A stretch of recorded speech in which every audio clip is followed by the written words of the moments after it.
எப்படி சொல்கிறதுன்னு தெரியல. இப்போ நீங்கள் ஆசம் ஃபீல் பார்த்துருப்பீங்க. அந்த பாட்டில் ஒரு பையன் காட்டுவாசி மாதிரி போட்டு அவன் தான் அந்த பாட்டை வந்து கேப்ரலா கிட்ட அப்படி சொல்லி ஸ்டார்ட் பண்ணுவான். நடுவில் சின்ன சின்ன விட்டு வருவான். அவன் வந்து இறந்து போயிட்டான் முந்தா நேற்று.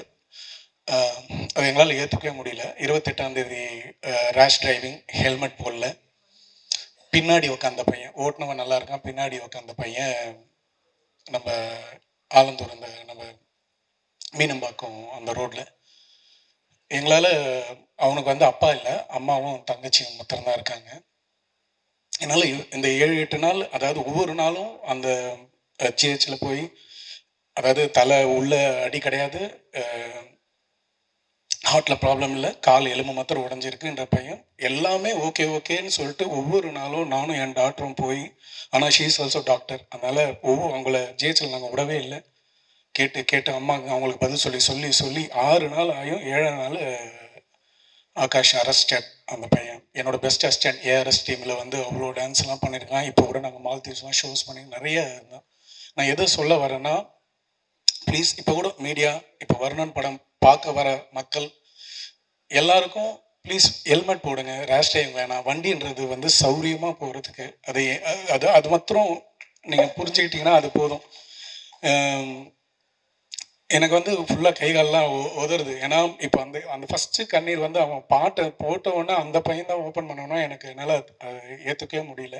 இன்னும் படமும் ரிலீஸ் ஆகலை. இது மாதிரி 2-3 ப்ரமோஷன் சாங் பண்ணியிருக்கான் அந்த பையன். இன்னும் படம் ரிலீஸ் ஆகலை, வரப்போகுது. அவங்க அம்மாவுக்கு என்ன பதில் சொல்கிறது? இது மாதிரி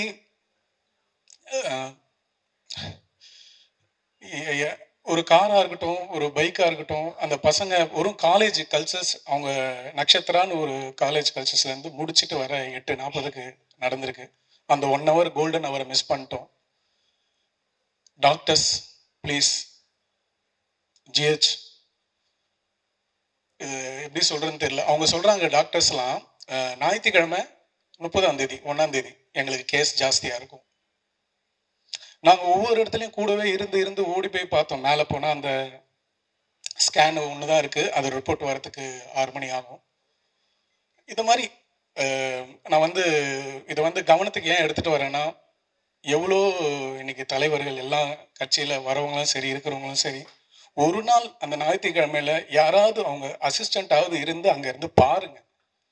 ஒரு பிஜி தான் அட்டன் பண்ணுறாங்க. நல்ல டாக்டர்ஸ் அப்படி பார்த்துக்கிட்டாங்க, அதில் எந்த குறையும் சொல்ல முடியாது. லாஸ்ட்டாக கண்டே பிடிக்க முடியாமல் செப்டிக் ஷாக் அப்படின்னு சொல்லி, நிமோனியா அப்படின்னு சொல்லி கேஸை க்ளோஸ் பண்ணிட்டாங்க, அரெஸ்டட்னு சொல்லிட்டாங்க.